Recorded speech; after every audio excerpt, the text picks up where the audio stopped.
চারটা প্রশ্নের উত্তর না দেওয়ার আগে আদম সন্তানের দুই পা সামনে নড়বে না। কিয়ামতের ময়দানে আদম সন্তান বান্দার দুই পা একটু নড়বে না চারটা প্রশ্ন না দেওয়া ছাড়া। এক নাম্বার উমরিহি ফিমা আফনা, জীবন সম্পর্কে জিজ্ঞাসা করা হবে, জীবন কোন কাজে ব্যয় করেছো। দুই নাম্বার আন ইলমিহি ফিমা ফাআলা, ইলম সম্পর্কে জিজ্ঞাসা করা হবে, ইলম কি কাজে লাগাইছো।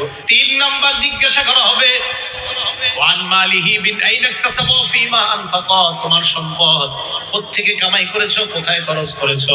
হালাল পথে কামাই করেছো, হালাল খাতে ব্যয় করেছো কিনা, হালাল পথে কামাই করেছো কিনা, হালাল পথে উপার্জন করেছো কিনা, হালাল খাতে ব্যয় করেছো কিনা, প্রশ্ন হবে তিন নাম্বার। চার নাম্বার ওয়ান জিসমিহি ফিমা আবলা, শরীর সম্পর্কে জিজ্ঞাসা করা হবে, এই শরীর কোথায় ধ্বংস করেছো। রাতে দরজা লাগিয়ে মা বাবার আড়ালে তুমি তোমার জীবনের যৌবনের উপর কোনো